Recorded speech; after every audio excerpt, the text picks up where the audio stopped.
السلام عليكم ورحمة الله وبركاته. الحمد لله رب العالمين والعاقبة للمتقين وأصلي وأسلم على سيد الأنبياء والمرسلين وعلى آله وصحبه ومن تبعهم بإحسان إلى يوم الدين. اللهم لا علم لنا إلا ما علمتنا إنك أنت العليم الحكيم. اللهم انفعنا بما علمتنا إنك على كل شيء قدير. أما بعد، أعوذ بالله من الشيطان الرجيم. يا أيها النبي إنا أرسلناك شاهدا ومبشرا ونذيرا وداعيا إلى الله بإذنه وسراجا منيرا. আজকে এই সাপ্তাহিক আলোচনায় উপস্থিত বাংলা ভাষাভাষী প্রবাসী বন্ধুগণ, যাবতীয় প্রশংসা মহান রব্বুল আলামিনের জন্য, যার অশেষ মেহেরবানিতে আজকে আমরা বিগত সপ্তাহগুলির মতো ধারাবাহিক আলোচনার অংশগ্রহণ করতে পেরেছি। এজন্য সবাই বলি আলহামদুলিল্লাহ। অতঃপর লাখ কোটি দরুদ ও সালাম বর্ষিত হোক বিশ্ব মানবতার দূত সৈয়দুল মুরসালিন খাতামুল নবীন নবী মুহাম্মদুর রাসূলুল্লাহ সাল্লাল্লাহু আলাইহি ওয়াসাল্লামের উপর। নিশ্চয় আপনাদের মনে আছে গত সপ্তাহে কি আলোচনা হয়েছে। যেহেতু আমরা ধারাবাহিক আলোচনা করার চেষ্টা করছি, সেহেতু গত সপ্তাহের সূত্র ধরে আজকে আবারও সামনের দিকে অগ্রসর হওয়ার চেষ্টা করবো ইনশাআল্লাহ। তবে আপনাদের কাছ থেকে শুনতে চাই কোথায় শেষ করেছিলাম। হ্যাঁ, কেন আগে আমি বলেছি শুধু আসা এবং যাওয়া চাই না। ওয়ালাইকুম সালাম। আমরা কিছু মস্তিষ্কের মধ্যে ধরে রাখতে চাই। অনেক শুনলাম, কিছু মনে রাখতে পারলাম না, সেটা নয়, কিছু তো রাখতে হবে। তো গত সপ্তাহে আমরা কোথায় শেষ করেছিলাম মনে আছে কারো? ওয়াফাতুর রাসূল সাল্লাল্লাহু আলাইহি ওয়াসাল্লাম। রাসূল সাল্লাল্লাহু আলাইহি ওয়াসাল্লাম মৃত্যুবরণ করেছেন, এই মর্মে আমরা আলোচনা করছিলাম। সেখানে ওই প্রসঙ্গ থেকে আমরা একটু শুরু করে দিচ্ছি। একটা সংশয় ছিল আপনাদের অনেকেরই, যে একটা আয়াতে আল্লাহ রাব্বুল আলামিন বলেছেন, ওয়ালা তাকুলু লিমান ইউকতালু ফি সাবিলিল্লাহি আমওয়াত বাল আহইয়াউন ওয়ালাকিন লা তাশউরুন। আল্লাহ রাব্বুল আলামিন এই আয়াতের মধ্যে বললেন যে যারা আল্লাহর রাস্তায় নিহত হয়, শহীদ হয়, তাদেরকে তোমরা মৃত্যু বলো না, বরং তারা জীবিত। এতে শেষ অংশে আবার বললেন ওয়ালাকিন লা তাশউরুন, তবে তোমরা এই বিষয়টি অনুভবই করতে পারো না। এখানে প্রথম অংশ হচ্ছে যারা আল্লাহর রাস্তায় শহীদ হয়, নিহত হন, তাদেরকে মৃত বলো না। কেন? বরং তারা জীবিত। মৃত আমরা কাকে বলি? এখানে সংশয় রয়ে গেছে আমাদের বোঝার ক্ষেত্রে। সেটি হচ্ছে, প্রথমে আল্লাহ বললেন যে নিহত হয়েছে, কতল হয়েছে, ওয়ালা তাকুলু লিমান ইউকতালু, যাকে কতল করা হয় তাকে মৃত্যু বলো না। আগে তো অলরেডি মরে গেছে। কতল হয় কখন? আপনাকে কেউ যদি ছুরিকাঘাত করে, করার পরে মুমূর্ষ অবস্থায় মেডিকেলে নিয়ে যায়, ডাক্তার হাত থেকে যতক্ষণ পর্যন্ত আপনার শ্বাস প্রশ্বাস চলতে থাকবে ততক্ষণ পর্যন্ত কি আপনাকে মৃত বলে ঘোষণা করবে? কোনো ডাক্তার করবে না, পৃথিবীর কোনো ডাক্তার করবে না। তাহলে অলরেডি যখন আপনার শ্বাস প্রশ্বাস চলে যাবে তখনই আপনি হবেন কি? নিহত। তা আল্লাহ রাব্বুল আলামিন বলছেন যে নিহত হয়ে গিয়েছে তাকে মৃত্যু বলো না। তাহলে কেমন বিপরীত মনে হচ্ছে না? নিহত হয়ে গেছে আল্লাহর রাস্তায়, তাকে মৃত্যু বলো না। তাহলে কথাটা একটু বিপরীত মনে হচ্ছে, সাংঘর্ষিক মনে হচ্ছে আমাদের কাছে। আল্লাহ বলছেন বরং তারা কি? জীবিত। তবে ওয়ালাকিন লা তাশউরুন, তারা কিরকম জীবিত এইটা তোমরা জানতে পারো না, অনুভব করতে পারো না। শুউর বলা হয় যে ইন্দ্রিয় শক্তি। ইন্দ্রিয় শক্তি দিয়ে যে আমরা, পঞ্চ ইন্দ্রিয় দিয়ে যে আমরা বহু কিছু অনুভব করে থাকি, তো এই যে তাদের মৃত্যু হওয়াটা এবং মৃত্যুর পরে যে জিন্দা থাকাটা, এই অবস্থাটা তোমরা পঞ্চ ইন্দ্রিয় দিয়ে কোনোভাবেই অনুভব করতে পারবে না। জানতে তো জানো না, বরং অনুভবও করতে পারবে। তাহলে এখানে প্রথম হচ্ছে নিহত হয়ে গেছেন অলরেডি, তারপরেও জীবিত আছেন। তাহলে নিহতকে কেন আল্লাহ জীবিত বললেন? প্রশ্ন আসতে পারে আমাদের। নিহত আল্লাহ নিজেই বলছেন যে নিহত হয়ে গিয়েছে, তাদেরকে তোমরা মৃত বলো না, আবার নিজে আল্লাহ বলছেন যে তারা জীবিত। তাহলে সংশয়টা আমাদের কাছে মনে হচ্ছে যেন থেকে যাচ্ছে। হ্যাঁ, পৃথিবীর যে জগৎ, দুনিয়ার যে জগৎ, সেই জগৎ থেকে তার আত্মা আল্লাহ রাব্বুল আলামিন নিয়ে গেছেন, এতে কোনো সন্দেহ নেই। এইভাবে তিনি মৃত্যু হয়েছেন, মৃত্যুবরণ করেছেন। কিন্তু সে যে জগতে গিয়েছে, সেই জগৎটি সম্পর্কে আমাদের কোনো ধারণা নাই। এটা হচ্ছে আলমে দুনিয়া। আর মৃত্যুর পরে যে জগৎ আসবে, সেই জগৎটি হচ্ছে আলমে বারজাখ।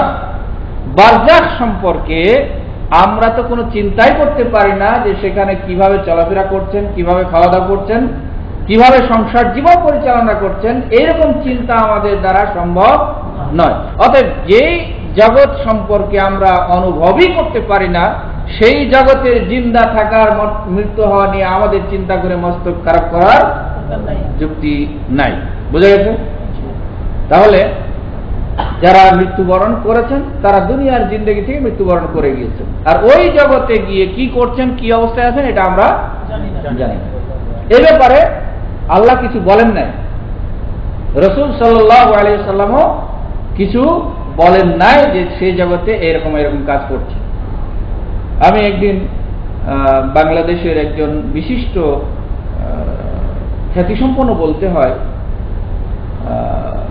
বক্তা এবং প্রিন্সিপাল একটি আলিয়া মাদ্রাসা, সম্ভবত আলিয়া মাদ্রাসা, উনি একদিন আলোচনায়, বিশুদ্ধ একটা চ্যানেলে আলোচনার প্রসঙ্গে উনি বলছিলেন যে রাসূল সাল্লাল্লাহু আলাইহি ওয়াসাল্লাম দুনিয়ার জিন্দেগিতে মদিনায় যেভাবে চলাফেরা করতেন, ঘর সংসার করতেন, খাওয়া দাওয়া করতেন, এখনো তিনি ঠিক সেইভাবে চলাফেরা, সবকিছু যথা ইচ্ছা যখন ইচ্ছা তাই করেন। এই কথাটা শুনে আমার তখন একটু স্পৃহা জেগেছিল, ওনার কয়েকটি কথা থেকে আমার লেখার একটু স্পৃহা জেগেছিল। ফলে ওই যে অপনোদন নামক বইটি লেখা হয়েছিল ওই সময়। তো সেখানে যেই জগৎ সম্পর্কে আল্লাহ বলছেন তুমি অনুভবই করতে পারো না, সেই জগতে তিনি দুনিয়ার জগতের মতো চলাফেরা এবং যথা ইচ্ছা যখন ইচ্ছা, এই দুটি শব্দ বলেছেন, যথা ইচ্ছা যখন ইচ্ছা, যেখানে এবং যখন যেতে চান, যা করতে চান তাই তিনি করতে পারেন। সেখানে আমাদের প্রশ্ন ছিল, যদি তাই হয়ে থাকে তাহলে আজ থেকে প্রায় 1300 বছর যাবৎ সেখানে যেহেতু তিনি আছেন, যা ইচ্ছা তাই করতে পারেন, তাহলে ইমামতি কেন অন্য লোক দিয়ে করাচ্ছেন? হজের খুতবা কেন অন্য লোক দিয়ে দিচ্ছেন? সেখানে গিয়ে আমরা পৃথিবীর সমস্ত মানুষেরই আগ্রহ, মুসলিমদের আগ্রহ যে আমি স্বয়ং রাসূল সাল্লাল্লাহু আলাইহি সাল্লামের পিছনে তার ইমামতিতে নামাজ পড়ব, এটা আমাদের সকলেরই মনের চাহিদা। কিন্তু উনি যদি তাই করতে পারেন, তাহলে কেন আমাকে তার ইমামতি থেকে আমাকে বঞ্চিত করছেন?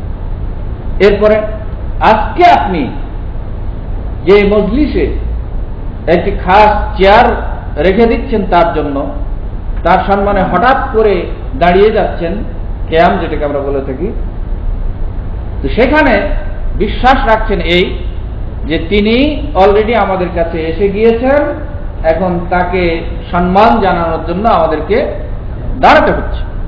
এবং এই জন্য অনেক মজলিসে দেখবেন একটা খালি চেয়ারও পাশে রাখা হয়ে থাকে, হয়তো অনেকে দেখেছেন হয়তো।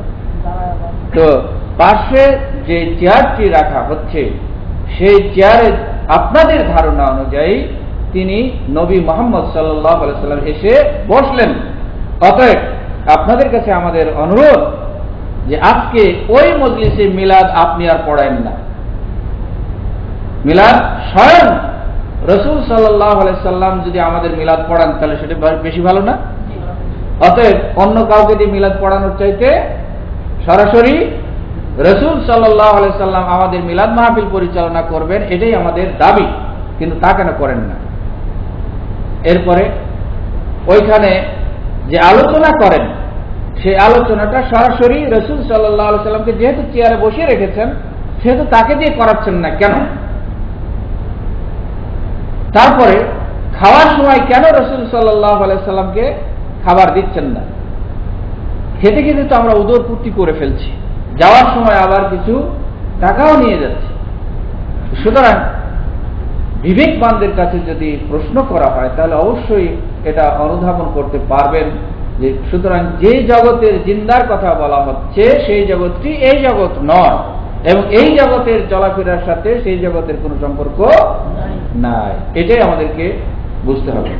এই আলোচনা এইখান থেকে শুরু করে আজকের নতুন আলোচনা আমরা শুরু করতে চাই। সেটি হচ্ছে যে রাসূল সাল্লাল্লাহু আলাইহি সাল্লাম তাদের ধারণা অনুযায়ী মিলাদ মাহফিলে উপস্থিত হয়ে গিয়েছেন, ফলে আমরা দাঁড়িয়ে তাকে কিয়াম করে সম্মান দেখানো হয়। এখানে যে একটি সূক্ষ্ম প্রশ্ন আসে সেটি হচ্ছে, আপনার বাসায় মিলাদের জন্য আমার মতো ব্যক্তিদেরকে দাওয়াত করেছেন একদিন, 2 দিন, 5 দিন আগে। রাসূল সাল্লাল্লাহু আলাইহি সাল্লামকে কবে কি মাধ্যমে দাওয়াত দিয়ে আসলেন? দিয়েছেন? তাহলে আপনার বাংলাদেশের একদম অজর গ্রামে, যেখানে কোনো যোগাযোগ ব্যবস্থা নাই, সেখানে আল্লাহ রাসূল সাল্লাল্লাহু আলাইহি সাল্লাম কিভাবে গেলেন? প্রশ্ন আসে না? দাওয়াত ছাড়া আপনি দাওয়াত দেন নেই। ধরলাম এক জায়গায়, ধরলাম সাপোজ আপনাদের কথা অনুযায়ী ধরে নিলাম যে আপনার বাড়িতে গিয়েছে, তো তাকে আপনি দাওয়াত দেন নেই। আজকে মহল্লার মসজিদের ইমাম সাহেবদেরকে, আলেম ওলামাদেরকে যেভাবে আপনি পূর্বে থেকে আনুষ্ঠানিকভাবে দাওয়াত দিয়ে এসেছেন, নবী মুহাম্মদুর রাসূলুল্লাহ সাল্লাল্লাহু আলাইহি সাল্লামের জন্য অনুষ্ঠানে একটি চেয়ার খালি রেখেছেন, অথচ তাকে গিয়ে দাওয়াত দিয়ে আসেন নাই। তারপরেও মনে করছেন তিনি অলরেডি এসে গেছেন। তাহলে এইখানে যে একটা প্রশ্ন আসে সেটি হচ্ছে যে রাসূল সাল্লাল্লাহু আলাইহি ওয়াসাল্লাম মদিনায় কবরে শুয়ে শুয়ে জানতে পারলেন যে আজকে ফখরুদ্দিনের বাড়িতে চিটাগাঙ্গের শেষ প্রান্তে মিলাদ হবে, অথবা আমাকে যেতে হবে। এরকম বাধ্য হয়ে যাচ্ছেন না? কেন? তিনি যেহেতু দাওয়াতও দেন নাই, আর আপনি তাকে যেহেতু মহব্বত করেন, অর্থাৎ আপনার মহব্বতের টানে তিনি কবর থেকে উঠে সেখানে যাবেন, এটাই মনে হচ্ছে নাকি? এইখানে যে বিষয়টি আবশ্যিক হয়ে যায় সেটি হচ্ছে তাহলে তিনি গায়েবের খবর রাখেন। আপনি যেহেতু দাওয়াতও দেন নাই, অথচ আপনি তার জন্য সব ব্যবস্থা করছেন, তাহলে এই মর্মে আপনি মেনে নিয়েছেন যে যেহেতু আমার নবী গায়েবের খবর জানেন, অতএব আমার বাড়িতে আমি তার একটা আসে, তার ভক্ত, আমার বাড়িতে মিলাদ হবে আর তিনি জানবেন না, এটা হতে পারে না। তিনি জানবেন, অতএব আমার কাছে, আমার বাড়িতে আসবেন। সেই মর্মে তিনি এসে যান, এই বিশ্বাস রাখেন। প্রশ্ন পরে, জি, এই বিশ্বাস রেখে মনে রেখেন প্রশ্ন, এই বিশ্বাস রেখেই তিনি চলে গেছেন, রাসূল সাল্লাল্লাহু আলাইহি সাল্লাম এসে গেছেন, এটা ধারণা করা হয়ে থাকে। এটা আসলে একটা ভিন্ন ধর্মীয় বিশ্বাস, ভিন্ন ধর্মীয় বিশ্বাস, যেটা পুনর্জন্ম অন্য ধর্মের মধ্যে আছে, যে এক ব্যক্তি মারা গেলেও আবার দুনিয়ার জীবনেই অন্যভাবে জন্ম নিয়ে আবার আসতে পারে, সেটা হচ্ছে হিন্দু ধর্মের বিশ্বাস। ইসলাম ধর্মে এই বিশ্বাস নাই। অতএব তিনি গায়েবের খবর জেনে যদি এসে থাকেন, তাহলে এই বিষয়ে আমাদের কোরআন এবং সুন্নাহর কাছে ফিরে যেতে হবে। কেন? আমরা আগে বলেছি, ফাইন তানাযাআতুম ফি শাইইন ফারুদ্দুহু ইলাল্লাহি ওয়ার রাসূলি, যদি তোমাদের মধ্যে কোনো বিষয়ের মতদ্বন্দ্ব হয় তাহলে সেটার ফয়সালার জন্য কার কাছে যাবে? আল্লাহ এবং আল্লাহর রাসূলের কাছে। এখন আসেন, রাসূল সাল্লাল্লাহু আলাইহি সাল্লাম যেহেতু গায়েব জানতেন, সেই কারণে তিনি ওই বাড়িতে গিয়ে উপস্থিত হয়েছেন। এটা আপনার এবং আমার ধারণা। এই ব্যাপারে আল্লাহ কি বলেছেন, আল্লাহ কি বলেছেন এবং রাসূল সাল্লাল্লাহু আলাইহি সাল্লাম কি বলেছেন? আল্লাহ রাব্বুল আলামিন একাধিক জায়গায় বলেছেন যে গায়েব জানেন একমাত্র কে? আল্লাহ। এই কথা আপনারা প্রতিদিন সকালবেলায় পড়ে থাকেন, হুয়াল্লাহুল্লাযী লা ইলাহা ইল্লাহু আলিমুল গায়বি ওয়াশ শাহাদা। এটা কার গুণ? আল্লাহ। এই কথাটা আমরা প্রতিদিন সকাল সন্ধ্যা পড়ে থাকি। তো এখানে স্পষ্ট করে দেওয়া হলো যে আল্লাহই হচ্ছেন একমাত্র গায়েবের খবর জানেন। এই মর্মে অসংখ্য আয়াত এবং হাদিস বর্ণিত হয়েছে। আমরা সংক্ষেপ করতে চাই, কোন নবী এবং রাসূলই গায়েবের খবর জানতেন না। বড় নৌকা বানিয়েছিল কে? নূহ আলাইহিস সালাম। বানানোর পরে কি বলেছিলেন তার সন্তানের ব্যাপারে? আল্লাহর কাছে ফরিয়াদ করেছিল, ইন্নাবনি মিন আহলি, আল্লাহ আমার ছেলেটা তো আমারই পরিবারের, অতএব তাকে আমার নৌকায় উঠানোর সুযোগ দেওয়া হোক। আল্লাহ কি বলেছিলেন? ইন্নাহু লাইসা মিন আহলিক। তাহলে এই যে জানেন, এখানে তার জানা ছিল না যে সে সন্তান নিজের হওয়া পরেও আমার সন্তান নয়, আমার পরিবারভুক্ত নয়, এই কথাটা তিনি জানতেন না। তাহলে তিনি তো নবী ছিলেন, একজন প্রসিদ্ধ একজন ব্যক্তিত্ব, তিনিও জানেন না। ঠিক তেমনি ভাবে কে বলেছিলেন যে তুমি কি আনতা কুলতা লিন্নাসি, ঈসা আলাইহিস সালাম, তুমি কি মানুষকে বলেছো যে আল্লাহকে বাদ দিয়ে আমাকে এবার আমার মাকে ইলাহ বানিয়ে নাও? আল্লাহ জিজ্ঞেস করতেন, তুমি কি এটা বলেছিলে? তিনি কি বলেছিলেন? যে আল্লাহ আমি যদি বলে থাকি তাহলে তুমি জানো, আমার অন্তরে কি আছে সেটা তুমি জানো, কিন্তু তোমার ব্যাপারে আমি জানি না। তো আমার অন্তরে কি আছে সেটা তুমি জানো। আয়াতগুলি আপনারা পড়ে নিন। নাম্বার বলবো? হ্যাঁ, সময়ের সংকল্পের কারণে আমরা একটু চেষ্টা করছি। তো সেখানে তিনিও বললেন যে আমি যদি বলেও থাকি তাহলে তুমি জানো, আর আমি এটা বলিনি, আমার পক্ষে এটা বলা সমীচীন নয়। সুতরাং তিনিও গায়েবের খবর জানতেন না। নবী মুহাম্মদ সাল্লাল্লাহু আলাইহি ওয়াসাল্লাম গায়েবের খবর জানতেন না, এই মর্মে কোরআন শরীফের মধ্যে একাধিক আয়াত এসেছে। সূরা আরাফের 188 নম্বর আয়াত, আমরা একটা দিয়ে শেষ করতে চাই, অনুরূপ আয়াত অন্যান্য জায়গাতেও এসেছে। সেখানে বলছেন যে কুল লা আ'লামুল গায়ব ওয়ালাউ কুনতু আ'লামুল গায়বা লাস্তাকসারতু মিনাল খায়র, যে বলো যে আমি গায়েবের খবর জানি না, যদি গায়েবের খবর জানতাম তাহলে আরো কি করতাম? বেশি বেশি কল্যাণকর কাজ আরো করতাম। তাহলে স্পষ্ট হলো কিনা, গায়েবের খবর জানেন না। রাসূল সাল্লাল্লাহু আলাইহি সাল্লাম গায়েবের খবর জানতেন না। সূরা লুকমানের মধ্যে শেষের যে 5টি বিষয় আল্লাহ রাব্বুল আলামিন বলেছেন যে এই বিষয়গুলি আল্লাহ ছাড়া আর কেউ জানেন না। তাহলে এগুলি ছাড়া অন্যগুলি জানেন?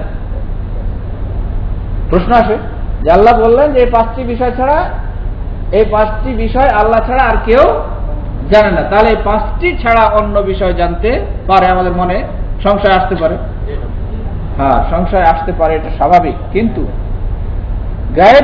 গায়েব মানে আমরা যেটা বলেছি যে অদৃশ্য, যেটা আমাদের দৃষ্টির বাইরে আড়ালে রয়েছে, সেই সমস্ত বিষয়গুলি কেউই জানে না আল্লাহ ছাড়া।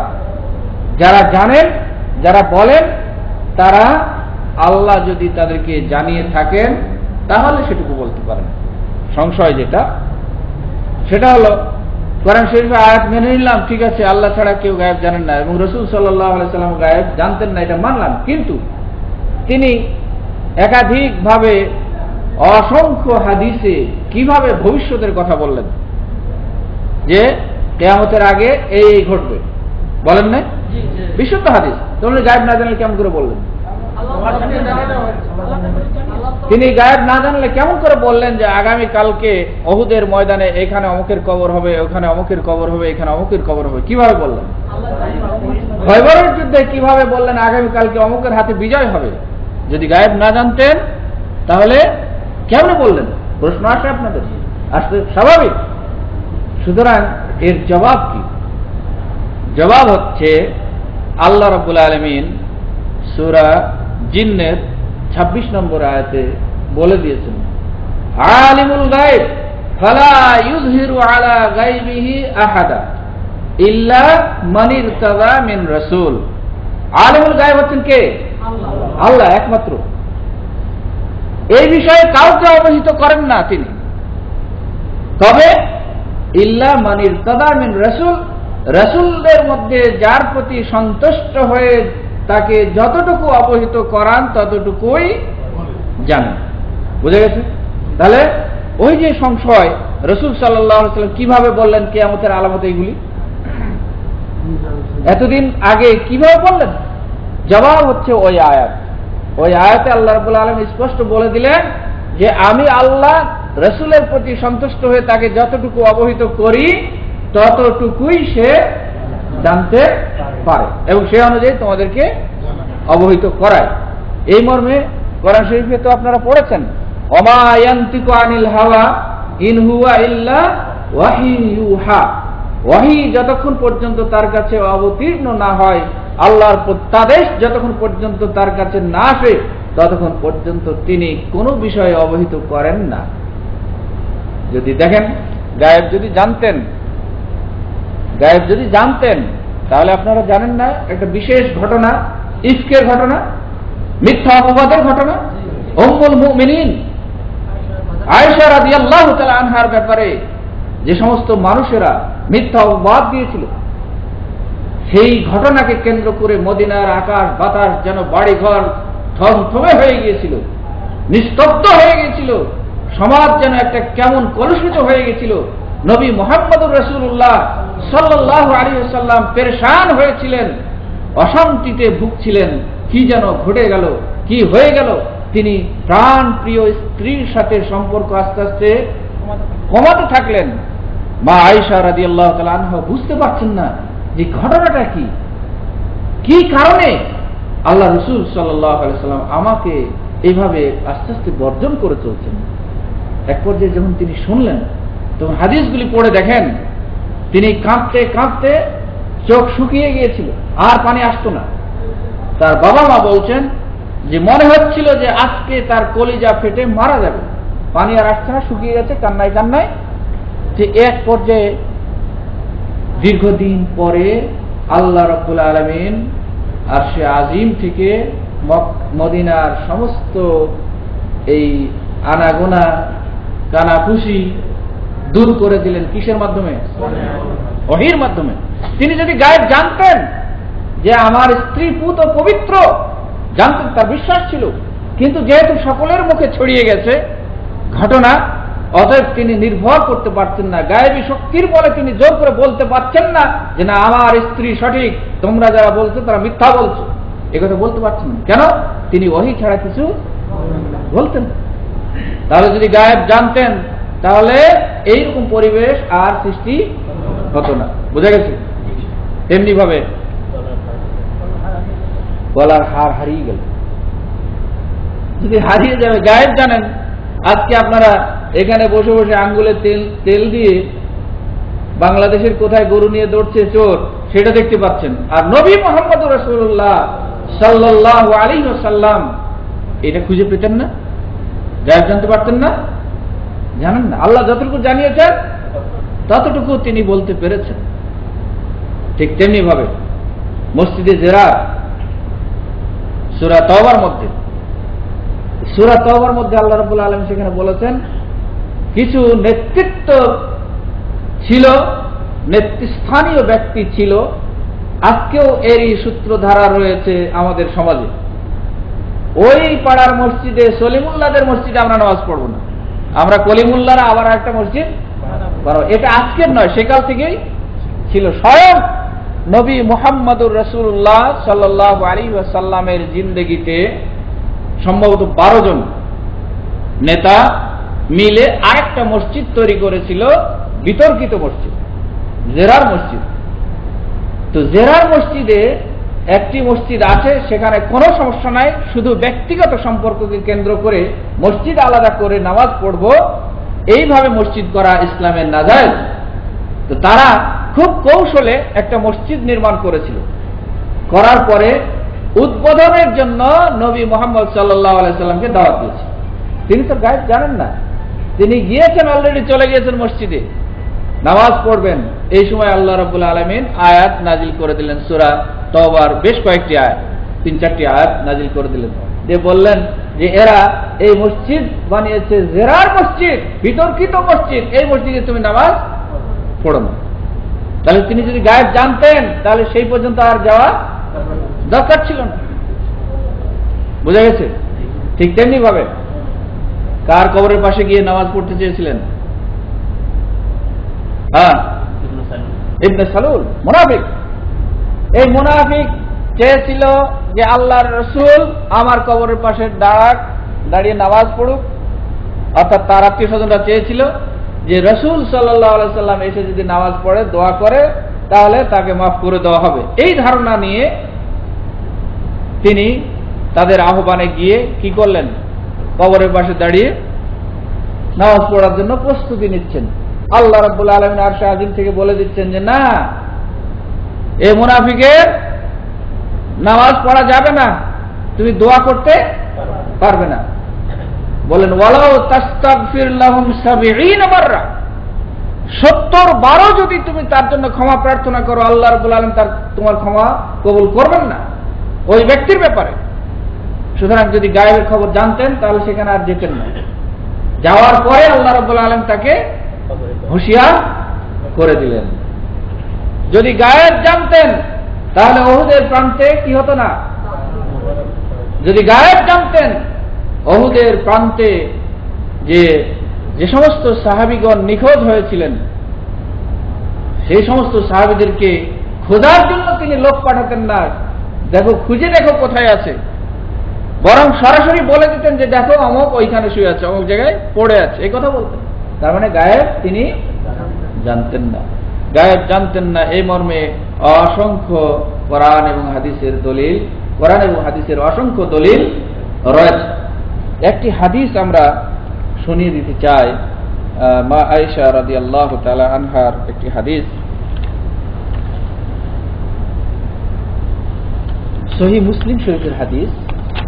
সেখানে আয়েশা রাদিয়াল্লাহু তাআলা আনহা বলেছেন, মান জা'মা আন্না রাসূলুল্লাহ সাল্লাল্লাহু আলাইহি ওয়াসাল্লাম ইখবিরু বিমা ইয়াকুনু ফি গাদ কাদ আ'যামা আলা আল্লাহিল ফিরিয়াতা, যে ধারণা করে যে মুহাম্মদ সাল্লাল্লাহু আলাইহি ওয়াসাল্লাম আগামী কালের বিষয় সম্পর্কে অবহিত করেন, সে আল্লাহর উপরে মিথ্যা অপবাদ করে, মহা মিথ্যা অপবাদ করবে। কে বলেছেন? আয়েশা রাদিয়াল্লাহু তাআলা আনহা। কেন বলেছেন? তিনি নিজে থেকে বলেন না, দলিল দিয়েছেন কোরআন শরীফের। কেন? আল্লাহ বলছেন কুল লা ইয়ালামু মান ফিস সামাওয়াতি ওয়াল আরদিল গায়বা ইল্লাল্লাহ, আসমান এবং জমিনের মধ্যে অদৃশ্য বিষয় আল্লাহ ছাড়া আর কেউ জানেন না। অতএব মুহাম্মদ সাল্লাল্লাহু আলাইহি সাল্লাম আগামী কালের বিষয়, তার মানে ভবিষ্যতের বিষয়, গায়েবের বিষয় বলে দিয়েছেন। অতএব যদি কেউ ধারণা করে এটা, তাহলে এই আয়াতের সাথে তার কি হবে? সাংঘর্ষিক হবে। আয়াতকে অস্বীকার করবেন নাকি আয়াতের প্রতি ঈমান রাখবেন? অবশ্যই ঈমান রাখবেন।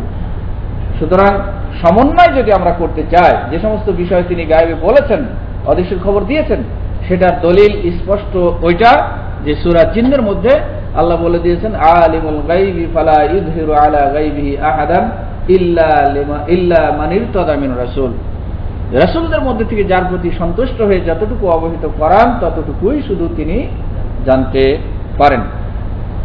অনুরূপভাবে কেউ যদি বলে, তিনি আরো বলছেন যে অনুরূপভাবে কেউ যদি বলেন যে মুহাম্মদ সাল্লাল্লাহু আলাইহি সাল্লাম তার রবকে দেখেছেন, তাহলে সেও মিথ্যা আরোপ করবেন। কেননা আল্লাহ বলছেন লা তুদরিকুল আবসার ওয়া হুয়া ইদরিকুল আবসার।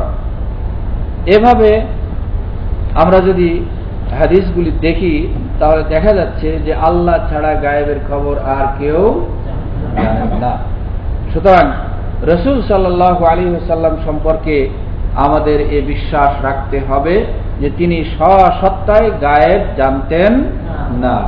আল্লাহ তাকে যতটুকু জানাতেন তিনি ততটুকুই জানতে পারতেন এবং সে অনুযায়ী খবর দিতেন।